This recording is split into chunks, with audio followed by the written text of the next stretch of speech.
Selamat datang di Dialog Positif Ngobrol Langsung, dan kali ini kedatangan bintang tamu, teman kecil. Kan kita masternya di sini ya, Kang. Oke. Teman kecil dan udah lama banget kita nggak ketemu, nggak ngobrol ya. Tapi Kang Aji ini salah seorang yang menemani saya ketika saya research, saya belajar. Jadi Kang Aji itu hampir sering banget mendampingi lah ya waktu itu, waktu di saat-saat apa ya, kita ngomongnya ya, saat-saat jahiliyah. Kayak nggak jahiliyah aja sekarang ya. Di saat-saat jahiliyah tuh kita sering ngobrol, dan alhamdulillah pada kali ini saya ada di Bandung, Kang Aji juga lagi ada di Bandung, kita bisa ngobrol. Kang Aji kumaha damang? Saya dong, Saya nya, alhamdulillah. aduh Kang nuhun pisan. Sami-sami. Udah lama kita nggak lunch bareng ya. Iya, Dan bener ini banget. punya waktu lunch bareng tuh sesuatu banget. Dan kita akan mengorek nih ya, udah nggak harus dikenalin lah ya. Ini Kang Aji ini adalah vokalis band yang papan atas, namanya Dikta. 2,6 M viewers per bulannya di Spotify. Yes, tuh. By the way, Dikta teh naon sih, Kang? Dikta teh awalnya inisial, Ah. inisial nama. Dimas, Ion, Gilang, Teddy, Aji. Soalnya waktu itu teh tahun 2000-an tuh lagi era-era kita tuh referensinya Padi, terus Dewa, Slang. Kayak Dewa kan dia inisial nama tuh Dani, Erwin, Wawan, Andra. Oh, jadi itu lagi sama Ari. musim-musim inisial ya? Akronim gitu. Dari situ bikinlah Dikta, inisial nama teman-teman satu SMA gitu. Habis dari situ karena 3 cabut, ya udah jadi tetap nama Dikta aja. Oke. Lamun personelna Gugun, Oon, sama Dadang jadi God ya. God. Untung untuk kita ya. Bahaya. Bandnya apa God gitu God. ya. Jadi ada. Bener-bener. Oke, Kang Haji ini, Kang, kita mundur dulu ke belakang, Kang Haji. Kita ngomongin musik, dan sekarang ini Kang Haji lagi mendalami yang namanya trading. Yes. Wah, itu keren banget sih Kang Haji, banyak bicara tentang trading akhir-akhir ini, dan ya saya mau ngomongin dulu tentang musik sih, Kang. Awal Kang Haji menyadari bahwa, wah, saya tuh adalah bakatnya nyanyi, dan saya mau menyanyi, dan saya mau jadi vokalis. Awalnya gimana, Kang? Jadi sebenarnya waktu itu tuh saya tuh sering nemenin mama latihan qosidahan. Oh gitu. Oh, SD. produk qasidah ini. Produk qosidah. Perdamaian. Nah, itu perdamaian. Oke. Jadi ngikutin mama kan sering ngaji, terus kebetulan di ngaji itu ada bandnya, namanya band qosidahan. Semama latihan aku tuh sering dibawa sama si mama teh sambil nemenin, sambil ngasuh kemarin. Terus secara nggak sadar kan denger musik, denger nyanyi gitu. Oke. Akhirnya dari situ denger tuh Pak Haji Rhoma Irama gitu. Itu ada di subconscious Iya, ininya apa, style Rhoma Irama ya. bener. Terus. Udah gitu denger juga Iwan Fals gitu pada saat itu. Terus lagu-lagu baratnya mah justru sedikit gitu. Nah dari situ akhirnya menemukan passion bernyanyi lah gitu. Dari bernyanyi udah otodidak terus sampai pada saat SMA punya ketemu Dikta ini gitu. Awalnya mah udah ada vokalisnya, tapi akhirnya saya menggeser vokalisnya. Oh, jadi Dikta tuh bukan awal, Kang? Jadi si band Dikta tuh udah ada. Jadi saya mah adik kelas. Oke. Nah. Itu baru dak band SMA? Yes. Oh gitu. SMA mana dulu, Kang? 23. Oh, 23 teh Antapani nya. Antapani. Oke. 23 teh bareng Ariel? Jadi 23 tuh 97-na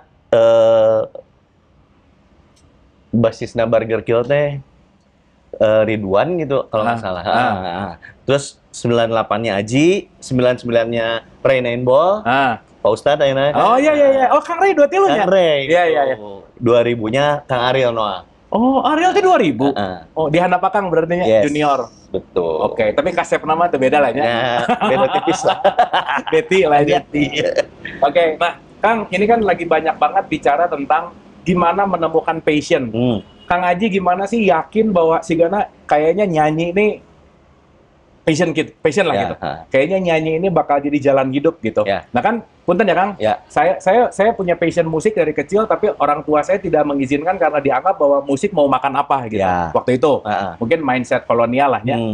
Tetapi Kang Aji punya passion, kenal passion dan yakin bahwa si Gana kayaknya ini jalan saya adalah saya bermusik dan saya mau jadi penyanyi. Awalnya gimana, Kang? Sebenarnya keyakinan itu muncul setelah berusaha yang maksimal gitu, yang terbaik. Jadi keyakinan itu muncul ketika semua data-data teh terkumpul. Oh oke, saya fix totalitas di sini gitu. Jadi awalnya mah passion, udah gitu fokus di passion tuh ngumpulin knowledge-nya, terus ngumpulin lingkungannya gitu, terus ketemu sama teman-teman. Kebetulan ketemu sama Kang Ion, keyboardisnya Dikta itu jago bikin lagu. Kebetulan secara personal cocok, secara karya cocok, akhirnya join sama Dikta, tambah yakin tuh. Nah, dari tambah yakin itu akhirnya fix sigana saya 100% totalitas di musik gitu. Jadi emang kayak keyakinan jangan ya? Yes, keyakinan muncul setelah ada knowledge yang terkumpul gitu. By the way Kang, suara bagus itu bawaan atau dilatih Kang? Jika orang lamun latihan ge suara mau alus-alus wae gitu. Mau jadi vokalis band gitu sih Gana. Pada dasarnya semua suara itu punya karakter atau punya timbre atau punya warna vokal. Gitu. Tidak ada yang jelek, tidak ada yang bagus. Yang ada adalah butut. Sumbangnya. Jadi yang bikin sumbang. Ini memang bijaksana sekali ya. Jadi sekali. yang bikin sumbang itu karena nadanya nggak pas. Nadanya nggak pas. Nadanya nggak pas. Misalnya Kang Abu nada dasar A, saya nada dasar G. Mau nyambung ya, gitu. Misalnya Kang Abu main musik ya, main gitar nada dasarnya A, saya nyanyi nada dasarnya G. Mau nyambung. Gitu. Akhirnya harus diselaraskan gitu, nada dasarnya harus disamain. Udah gitu, latihan itu membuat jadi tambah bagus. Misalnya latihan vokal, suaranya jadi tambah nyaring, jadi tambah dia bisa mengatur sound production namanya. Jadi vokalnya mau dibikin gelap, dibikin terang, dibikin clear and bright gitu, macam-macam. Itu dari teknik, dari belajar, dari praktis gitu. Jadi yang penting praktisnya atau bakat Kang? Dua-duanya. Oh, dua-duanya. Karena gini ya, yang saya tahu juga bahwa dia punya bakat nggak dilatih nggak bisa. Yes. Tetapi dia latihan tapi nggak punya bakat nggak maksimal juga. Yes. Bener tuh Kang? Betul banget, 100%. Jadi suara Anda nggak ada yang jelek, tapi emang butut aja. Dan pales. Tapi Doel Sumbang juga laku ya, namanya Sumbang ya. Nah itu dia. Dan Doel Sumbang itu bisa memprediksi masa depan. Nah. Dengan menciptakan judul namanya AI. Ya. AI. Oke Kang, nah gimana sih Kang? Kan Kang Aji ini band besar gitu ya. Band yang terkenal pisan gitu ya. Apalagi di era-era, berapa tuh? Booming-boomingnya 2011? Rilis pertama itu 2000, sebenarnya 98 udah keluar. Karena Aku Sayang Kamu.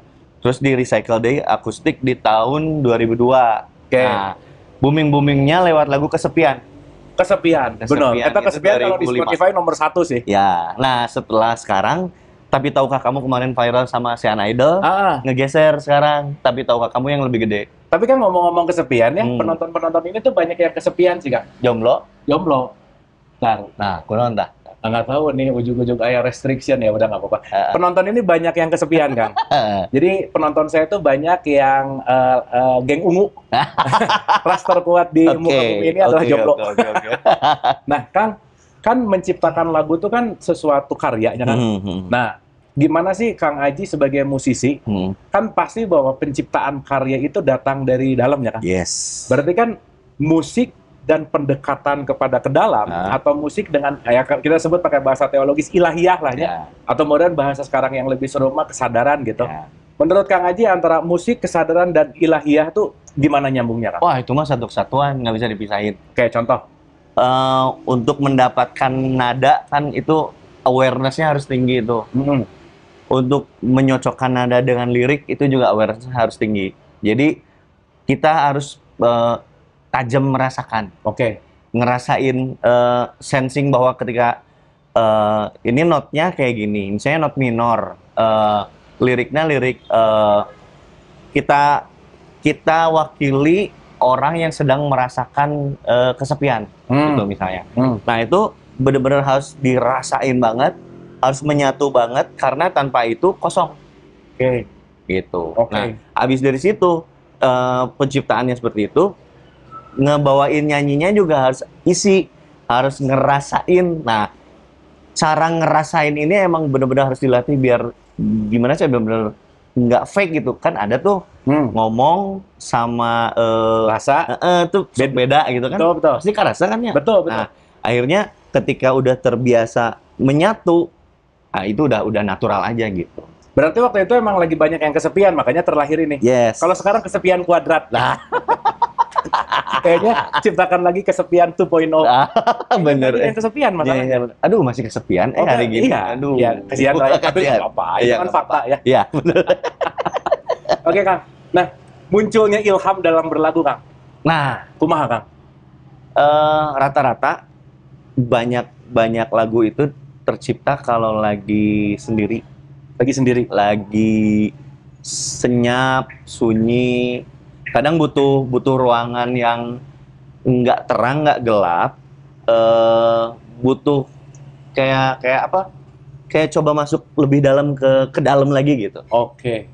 Keren. Nah, keren. dibantu sama pegang alat musik. Nah, atau nada itu tiba-tiba muncul, direkamlah sama alat sekarang. Oke. Gitu. Oke. Jadi memang perlu ada pengkondisian tenang, Ya. santai. Ya. Ya, lamun bahasa sekarang pembahasan mindfulness kali ya. Khusyuk. Nah. Oke. Berarti Anda rajin sholat dong. Karena Anda khusyuk ya. Khusyuk tuh nggak harus pas sholat unggul kan? Oke, keren. Udah fokus soalnya. Benar. Karena pas bermusik kayaknya khusyuk kan? Khusyuk. Iya. Kalau nggak lupa lirik. Pernah tuh lupa lirik, Kang? Masih kan? Masih? Serius? Ya. Asli? Kadang-kadang Pasti mau lupa lirik semuanya. nah, eta. Pokoknya eta kunci. Kalau ada penyanyi lagi, semuanya eta teh kadang-kadang sok lupa lirik. Oke. Jadi di dunia entertain di dunia khususnya di dunia musik itu banyak distraksi kan. Banyak distraksi, banyak fake gitu. Jadi kadang ada kalanya saya butuh fokus ke dalam, makanya kebanyakan kalau misalnya ada artis naonnya dianggap sombong, sebenarnya bukan, terutama musisi ya. Terutama bukan sombong gitu teh, sebenarnya lagi mencoba memfokuskan diri. Kadang-kadang kan suka pengen menyepi, nggak mau keramaian. Itu sebenarnya bukan sombong ya? Bukan. Emang butuh fokus. Biar performance-nya itu maksimal. Dia ngasih yang terbaik gitu. Karena pada saat nyanyi itu butuh inget lirik, sama butuh fokus nada. Gitu. Kang. Kalau nggak fokus, kalau nggak konsentrasi, kalau nggak khusyuk, ya kemana-mana nantinya. Gitu. By the way, Kang, show apa yang paling menurut Kang Aji gede, monumental pisan, dan ini adalah show of the life gitu. Menurut Kang Aji yang spektakuler, pernah iraha di mana dan penontonnya gimana? Terus boleh cerita sedikit ya? Waktu itu sekitar tahun 2010-an lah. Dikta, saya cukup kagetnya, Dikta diundang main di Papua, Kang. Papua? Ya. di Masnya apa? Freeport? Di Jayapura. Oh, di Jayapura. Di kota Jayapura. Terus? Kan cukup kaget. Wah, nepi ka Papua gitu. Ini pada tahu nggak ya lagunya gitu. Akhirnya ya udahlah, udah diundang ya, kita kasih yang terbaik aja. Nah, yang bikin kagetnya itu yang pertama pas udah mulai perform teh penuh. Dan ternyata selain sold out, teh masih banyak yang antri di luar. Akhirnya ngejebol barikade? Bukan barikade, jadi dinding dinding seng gitulah. Kan kalau ada konser biasanya suka dibatasi sama itu. Si dindingnya tuh sampai kejebol. Akhirnya masuk lah semua. Saking ngebludaknya penonton. Udah gitu, yang cukup kaget tuh dari lagu pertama sampai lagu terakhir nyanyi bareng. Wah, edan. Itu luar biasa sih. Mungkin waktu itu kapasitas berapa ribu gitu. Dan mainnya juga di lapangan sepak bola gitu. By the way, kan cukup kaget sih. Kang Aji vokalis, dan di setiap band tuh kan rata-rata yang jadi sorotannya kan vokalisnya. Ya. Paling terkenal biasanya, paling apa. Gimana sih Kang rasanya jadi orang terkenal di mana orang tahu iya vokalisnya Dikta gitu. Pernah nggak Akang jadi ngerasa aing gitu, sombong gitu, terus ngerasa salah gitu. Terus gimana kan pasti ya Star Syndrome itu kan. Ya mau nggak mau itu secara nature sama orang yang terkenal kan pasti ayah saeutik nama gitunya sedikitnya gitu. Gimana Kang Aji menghadapi itu nggak? Nah, saya tuh nggak ngertinya, mungkin yang lebih fair yang nilai orang di luar ya. Tapi selama ini sih karena saya ngerasa saya memulai dari nol, saya berasal dari keluarga yang biasa aja gitu. Terus ya alhamdulillah semuanya berjalan lancar. Si star syndrome tuh tidak kerasa yang luar biasa jadi kumaha gitu.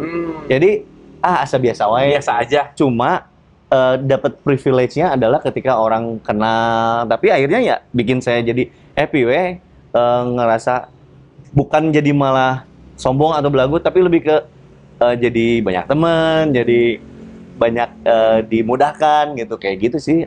Kalau masalah star syndrome nggak tahu ya di orang luar sebenarnya yang iya, ya. Cuman ya Kang Aji nggak ngerasa gimana banget gitu ya. Memang ini vokalis soleh. Anak Mas Soleh.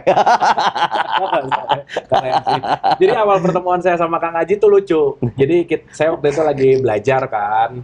Kita lagi belajar memperdalam ya kesadaran lah ya. Terus kita ketemu banyak ngobrol. Tahun seberapa Kang nggak ditanya?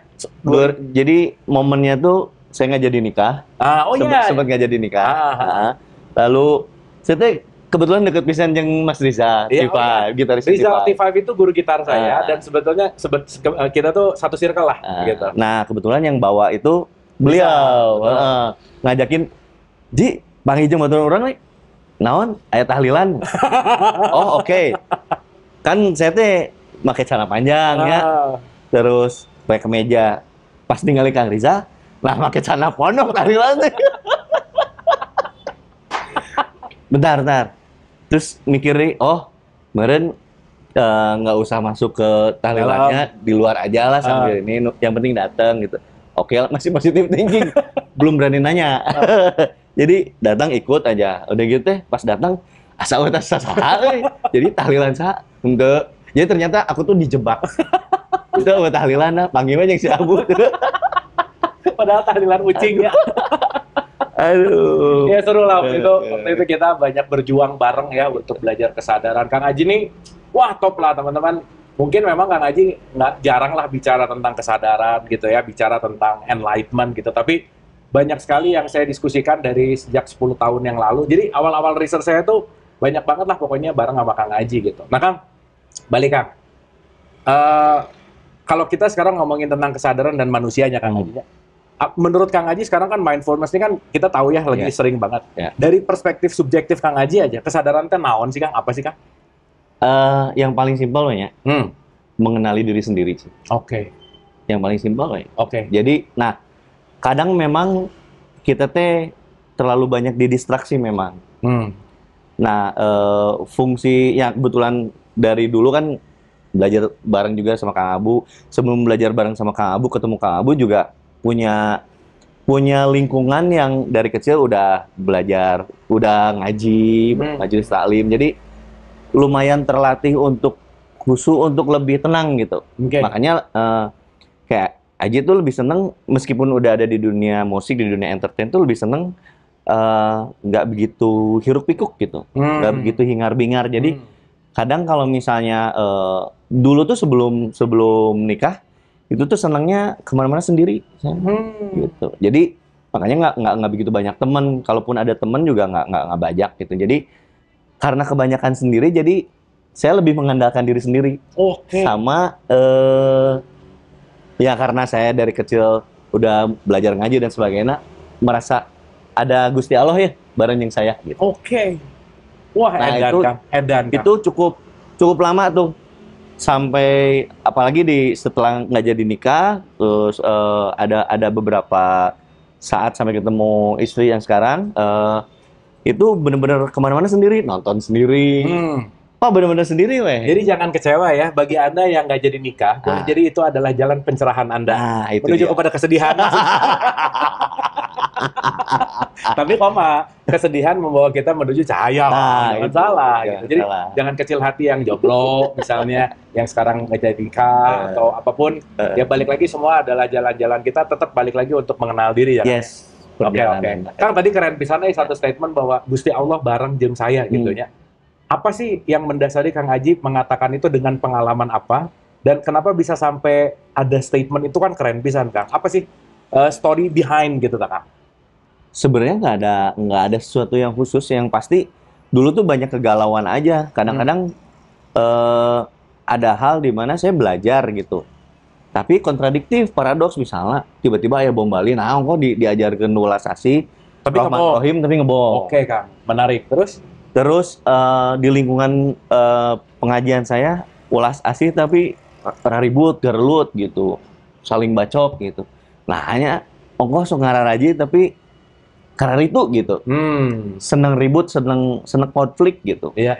Nah, akhirnya banyak pertanyaan-pertanyaan itu tidak terjawab gitu. Jadi daripada mungkin kalau Kang Abu kan nyari tuh. Iya. Kalau aku akhirnya jadi ngandalkan diri orang sorangan lah. Oke. Nah, gitu. Oke. Jadi akhirnya saya akan mengandalkan diri saya sendiri dengan penuh kesadaran, hati-hati. Kalau bahasa Jawa mah eling lan waspada tuh. Oke. Dari kecil udah dilatih gitu. Kayak gitu. Itu aja sih, Pak. Oke. Dan Kang Haji bingung pasti saya sama Kang, saya mengalami hal yang sama ketika orang beragama tapi jadi ribut gitu. Iya kan? Itu sering banget. Padahal kan basic dari let's say kalau kita ngomongin di tradisi Islam kan rahmatan lil alamin. Yes. Tapi mengkafirkan orang, menerakakan orang, Nah, jadi berantem itu kan confuse-nya. Jadi udah cocok gitu kena hati teh. Nah, hanya kieunya gitu. Terus setiap saat bismillahirrahmanirrahim, setiap activity dengan menyebut nama Allah yang Maha Pengasih lagi Maha Penyayang, tapi cocok gitu. Ribut, ambek-ambekan, atau ngomongin batur. Jadi Pak, kita di sini ngomongin orang, pas ketemu orang itu ngomongin kamu gitu, kayak gitu tak? Ya, Tapi semua ke masjid. jadi itu kumaha sih konsepnya gitu. Oke Kang. Wah mantap Kang. Jadi Mantap, akhirnya banyak ketidakcocokan, jadi ya udah kayaknya lebih nyaman sendiri gitu. Oke. Jalan Kang Aji untuk menemukan jati diri gitu ya, yang akhirnya berbuah karya, yang akhirnya berbuah ide. Ritual apa sih dalam tanda petik ya, kalau ngomongin ritual kan kebiasaan. Kebiasaan Kang Aji apa sih untuk me time-nya Kang Aji lah? Bahwa saya kayaknya udah perlu me time, saya perlu mindful. Apa Kang? Mungkin ini untuk sebagian teman-teman baru tahu merenya. Dulu waktu kecil tuh ya selain ngaji lah ya tiap pada maghrib gitu. Setiap malam Jumat teh selalu ngumpulin kacang merah sama siki asem, sholawatan 6.666 kali. Jadi sholawatan setiap rijiah ya. Oke Kang. Gitu. Kayaknya sholat 5 waktu gitu, terus ritual normal lah gitu. Meskipun pada saat itu juga secara esensi activity-nya ya ngerti oge gitu. Belum ngerti terlalu dalam. Yes, tapi minimal hal-hal yang paling sederhana kayak syukur, pandai bersyukur teh dibiasain gitu. Terus makanya di Sunda mah kan sakieu ge leuheung tah. Sakieu ge leuheung. Tah. Segini ya kalau di Sunda leuheung, kalau di Jawa tuh kan selalu ngomong gini Kang. Beruntung. Nah, untung misalnya mobil ketabrak, untung yang ketabrak depannya. Nah, gitu. Ya bannya 1 hilang, untung 3 masih ada, ya 2 hilang. Terus aja. Bener Kang. Konsep-konsep kayak gitu tuh akhirnya yang jadi dibikin santai gitu, bikin acceptance gitu. Oke. Ini mungkin yang berkaitan sama dalam lagi satu lagi aja Kang, sebelum kita pengen ngobrolin musik sama trading nih. Ini menarik Kang Aji ini ahli trading nih sekarang. Jadi buat teman-teman yang ngobrol mungkin kalau yang suka trading juga bisa follow akun sosial medianya. Di TikTok ada, di IG ada, YouTube. YouTube belum. Dikta ada. Dikta Ben. Nah. Ya oke. Gini Kang. Ketika Kang Aji menghadapi chaos terbesar dalam hidup lah ya, atau kesulitan atau apapun itu, penderitaan lah, apapun itu namanya. Bagaimana seorang Aji Dikna melampaui semua kesulitan hidup, Kang? Gimana, Kang? Pasrah. Oke. Jalanin, pasrah, ya terima. Tapi di sepanjang proses pasrah, ngejalanin, terima teh, selalu berusaha berbagi lah. Entah itu berbagi waktu, berbagi rezeki, apapun yang sifatnya berbagi, ya dilakuin. Jadi nggak ada pilihan. Dulu tuh di momen-momen yang paling terendah gitu, selalu yang saya biasain tuh mindset terutama la haula. Oke. Udah weh. Udah, ya kehidupan tidak meminta hidup, akhirnya ada, ya udah, la haula lah, udah. Saya mah tidak punya daya dan upaya. Wah, laut. edan Kang, keren Gitu. pisan Kang. Jadi itu udah terbukti beberapa kali dalam apapun bisa melampaui Ya. ya Kang ya. Lewat akhirnya. Ya alhamdulillah gitu. Tapi after itu biasanya jadi lebih tenang gitu. Oke Kang. Oke. Permusikan Indonesia Kang, gimana sekarang? Seru. Menurut Kang Aji, permusikan Indonesia saat ini tuh tantangannya apa? Opportunity-nya apa? Dimana kan sekarang anak-anak baru mulai hadir juga gitu ya. Persilatan lah di permusikan, gimana Kang? Tantangannya udah pasti kompetisinya tinggi karena semua sekarang udah bisa produksi di rumah, udah bisa nge-launch sendiri, ngerilis sendiri gitu. Terus udah gitu juga udah bisa promote sendiri. Semua udah bisa sendirilah intinya. Tinggal gimana caranya kita mencuri perhatian. Oke. Nah, mencuri perhatian ya itu dengan kreativitasnya bisa mencuri lewat nada, lirik, atau packaging, atau performance dan sebagainya. Pokoknya itu mah tergantung kreativitas masing-masing. Oke. Jadi kompetisinya sangat tinggi, tapi secara industri positif untuk orang-orang Indonesia jadi banyak pilihan. Oke. Jadi kualitas musik tambah keren, tambah bagus. Udah mah kan informasi gampang didapat gitu. Jadi tambah keren lah anak-anak zaman sekarang. Gitu. Jadi Kang Aji sebagai milenial lah ya, dengan kehadiran Z, Alpha dan seterusnya, ngerasa ini nggak terancam nggak dengan kreativitas anak-anak yang sekarang? Terancam. Tapi kan ada pengalaman. Oh ya benar. Pengalaman selalu berbicara kan? Iya benar-benar. Jam terbang kadang jadi bikin berbeda sih. Oke. Kadang misalnya anak-anak Gen Z jago nih, tapi dari sisi rasa belum misalnya. Oke. Belum ya, bukannya enggak. Atau enggak misalnya benar-benar perfect gitu secara teknis dan sebagainya. Tapi ada hal yang ya orang nggak bisa ninggalin gen milenial gitu. Ya, ya. Gitu Semuanya juga. punya marketnya ya. Kan? Yes, betul. Dan Kang Aji ini kan punya ada di label juga Di ya. label, betul. Jadi kalau misalnya teman-teman gimana berminat bermusik serius bisa menghubungi berarti ya. Betul. Kalau misalnya kamu punya karya, punya lagu yang bagus, punya keinginan untuk jadi profesional masuk industri musik, kamu datang aja ke Didi Musik atau enggak email ke didimusikid@gmail.com. Karya-karya kamu boleh di-share di situ, kirim demo, nanti kita kurasi. Kalau misalnya yang terbaik nanti kita diskusi untuk bisa sign eksklusif artis dan sebagainya gitu. Oke. Karena Kang Aji juga lagi mega label ya. Betul. Atau mungkin DM ke Kang Aji juga boleh. Ya, boleh langsung DM aku. Boleh DM ke sosial medianya. Nah, ini tuh akhir-akhir ini menarik nih Kang. Ini switching pivotnya luar biasa gitu. Jadi awal-awal kalau ngomongin kesadaran, ngomongin musik, nah terakhir ini ngomongin sama Kang Aji, ngomongin market, terus ada sentimen pasar, ya. Terus bicara tentang arus globalisasi dan seterusnya. Jadi Kang Aji ini juga mendalami tentang trading. Apa sih itu Teh Kang? Coba diceritain dulu yang lagi digeluti itu apa sih? Jadi trading itu adalah bisnis. Nah, trading itu bisnis ya, jadi trade, ya, jual atau beli. Nah, beda dengan investasi. Kalau investasi kan udah nyimpen ya. Nah, gitu nungguin posisinya naik gitu. Kalau turun kan nggak bisa jual, rugi. Jadi tungguin naik. Kalau misalnya trading itu lebih ke kita bertransaksi langsung. Nah, kebetulan trading saya itu di forex gitu. Nah, di forex itu kan liquid tuh benar-benar volatilitasnya tinggi, terutama di XAUUSD. Nah, jadi yang dipelajari adalah risk management, mulai dari money managementnya, terus fundamental sama technical. Oke. Jadi kalau misalnya fundamental ngebahas atau nganalisis makroekonomi dan akhirnya arah si XAUUSD ini atau emas ini bergerak akan kemana. Dan itu meskipun kepastiannya kan kadang yang pasti adalah tidak pasti. Ya. Yang pasti itu mati. Jadi kepastian adalah ketidakpastian.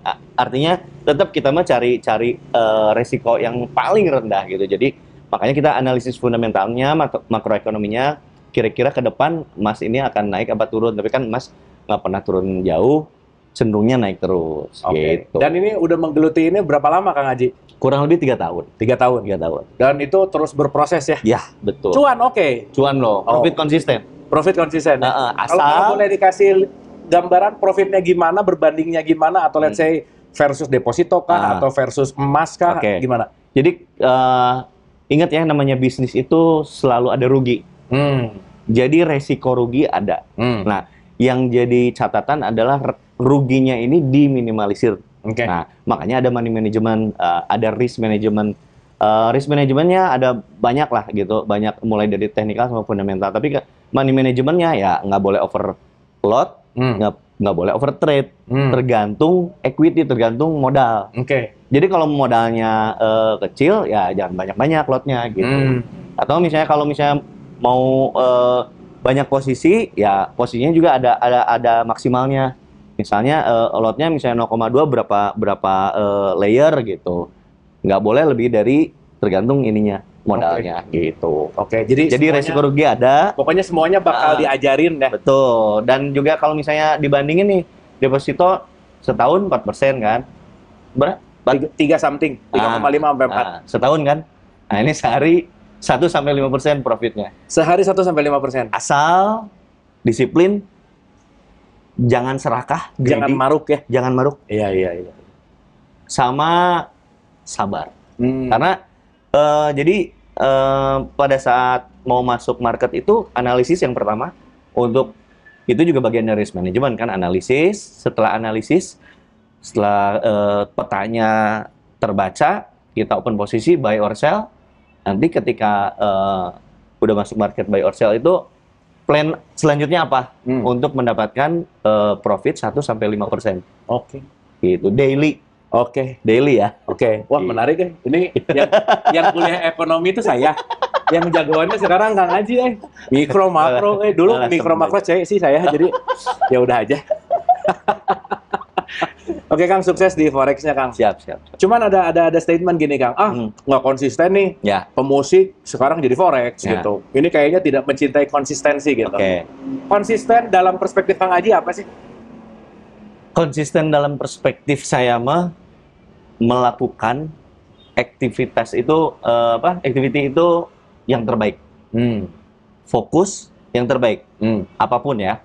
Jadi karena gini, yang namanya kesempatan itu meskipun kita create, ada kalanya dengan berbagai macam alasan gitu, kita dihadapkan di situasi yang tong didinya wae. Main yang jauh. Mainnya agak jauhan dikit. Akhirnya ya harus belajar sesuatu yang baru. Nah, kebetulan saya termasuk tipe yang seneng belajar sesuatu yang baru selama itu ada manfaatnya. Dan selalu maksimal ketika belajar. Artinya saya harus belajar maksimal untuk tujuannya untuk melakukan yang terbaik. Udah gitu doang. Cuman kan kebanyakan mindsetnya gini Kang Aji, ketika penyanyi, ya Kang Aji nyanyi kan di stage ya. Turun stage mah udah bukan penyanyi. Ya. Penyanyi itu kan pekerjaan, musisi itu pekerjaan. Selebihnya sama aja sama Kang Abu, sama teman-teman sama aja. Ya kan kadang-kadang, wah ini udah nggak nyanyi sekarang forex gitu. Ini dianggapnya teh, masa kita lagi di kamar mandi penyanyi gitu ya. Lagi di mana kan nggak gitu. Gitu. Malah saya sama istri dimarahin kalau nyanyi terus. Benar. Kaneng. Benar. Enak banget jadi istrinya Kang Haji ya. Enggak. Ngomel dia. Berisik ya. Kirain kalau lagi bete dinyanyiin happy. Itu biasanya yang nggak kenal deket. Iya. Orang luar tuh mindsetnya kayak gitu. Iya. Tapi kalau orang terdekat mah malah sip ya. Berarti istri di mana-mana mirip ya. Itu aja ya.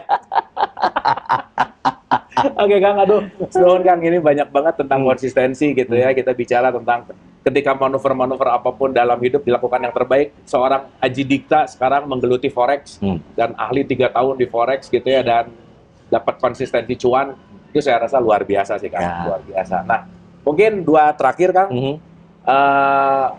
message gitu Kang ya buat teman-teman yang menyaksikan ini tentang passion, entah dia di musik, entah dia di film, entah dia di apa. Bagaimana sih memupuk passion kita supaya passion itu tetap menjadi hidup gitu Kang? Gimana Kang? Yang pasti lakukan yang terbaik. Nah, biasanya untuk melakukan yang terbaik dulu, cintai dulu. Cintai dulu pekerjaan itu atau cintai pekerjaan, that's it. Gitu. Setelah dicintai biasanya sih pengen lakuin yang terbaik. Itu sih. Kan nyanyi itu kan lagu itu aja kan. Sok bosan sih? Bosan bisa. Serius Kang? 24 tahun Kang. 24 tahun. Nyanyi lagu kesepian di panggung. Bayangin. Ada bosannya Kang? Bosan. Tapi apa yang membuat keep alive Kang? ngelihat ketika saya bernyanyi, semua bernyanyi, everybody's happy, itu menyenangkan. Ya kan, kalau dari musik ya Kang ya, kesepian chordnya itu, liriknya itu. Jadi kan udah auto ya meren. Dan lagu Kesepian itu satu-satunya lagu Dikta yang pada saat perform tidak diapa-apain. Artinya sesuai originalnya aja. Karena lagu-lagu yang lain itu di rearrangement. Oke. Kayak lagu KKSK, lagu Tak Bisa Miliki, terus yang lainnya itu di aransemen ulang biar tidak bosen. Oke. Gitu. Oke. Nah, khusus lagu Kesepian teu dina naon, kabayang original. Jadi pasti bosan bisa. Pasti bosan. Nggak ada dijadiin kayak remix gitu ya, enggak gitu ya, atau dia agak upbeat gitu, reggae gitu enggak. Oke, Kang. Oke, terus tadi kan apa cinta yang dilakukan? Cinta yang dilakukan. Lanjut, Kang. Cinta yang dilakukan biasanya ngelakuin yang terbaik. Nah, setelah itu jangan gampang puas. Jadi kalau udah puas minta lagi gitu. Jangan gampang puas. Jangan gampang puas, belajar lagi. Gitu. Kalau nggak pernah dipuaskan gimana? Nasib itu. Carilah kepuasan dirimu sendiri. Cari. Iya dong. Dok, ketemu orang lapar ngasih makan, ya happy, puas sih. Betul. Oke Kang. Wah, nuhun pisan Kang Haji, banyak banget ya. Sono nih sama Kang Haji tuh udah ngobrol gini gitu. Kak Abu sibuk pisan. Ya begitulah ya. Kan kita sibuk di bidang masing-masing ya. Tapi ketemunya di lantai yang sama. Betul. Tenang ya. Al-Araf. Nanti kita di kamar surga yang sama Kang. Surga mana deh. Oke, satu sebelum final statement, makna kebahagiaan menurut Aji Dikta. Bahagia itu apa sih, Kang?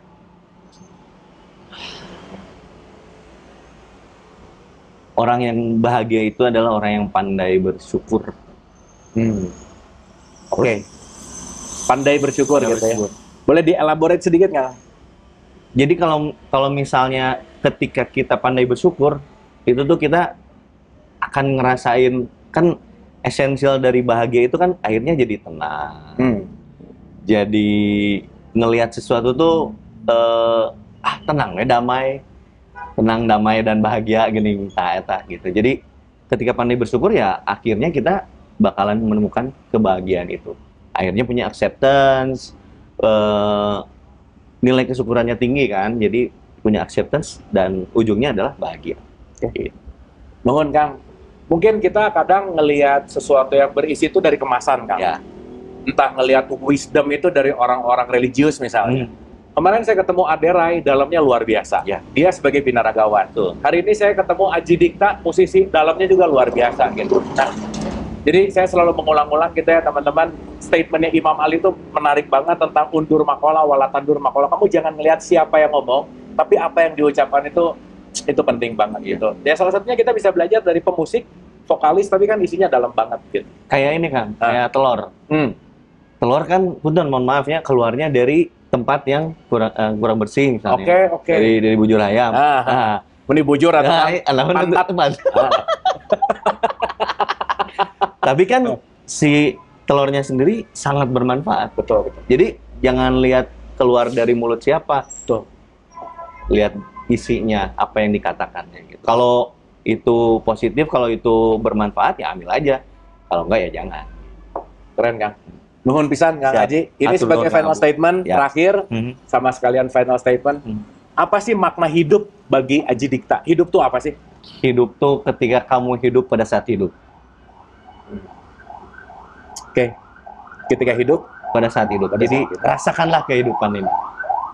Rasakanlah kehidupan ini. Gitu. Kondisinya apapun. Aduh, merinding gak itu? Ketika kamu sedih, rasain sedihnya. Ketika kecewa, rasain kecewanya. Dari situ biasanya yang muncul bukan marah, tapi penyatuan. Ketika bersatu, akhirnya netral biasanya. Oke. Wah, nuhun pisan Kang. Ini statement final statementnya sadis banget ya. Pandai merasakan perasaan yang hadir. Bahkan David Hawkins pernah mengatakan bahwa bagaimana kita letting go sesuatu, bagaimana kita melepaskan sesuatu adalah tidak memodifikasi perasaan yang ada, bukan dienyahkan, bukan ditutupi, tapi dirasakan, diiyahkan, dan nanti pelan-pelan dia akan letting go. Kang Aji nuhun pisan. Sekali Sami-sami lagi Kang Abu, nuhun sukses pisan. selalu musiknya, Sami-sami. Kang. forex-nya. Teman-teman kalau ada yang berminat untuk label musik bisa hubungi Kang Aji. Siap. Mau lebih dalam tentang forex dan ingin cuan, hubungi Kang Aji. Bisa banyak belajar dan saya rasa Kang Aji akan mengajarkan sepenuh hati gitu ya, karena saya banyak berinteraksi dan kenal lama sama Kang Aji yang buat saya Kang Aji orang yang tulus dan selalu mau membantu dalam tanda petik dengan ketulusan itu sendiri.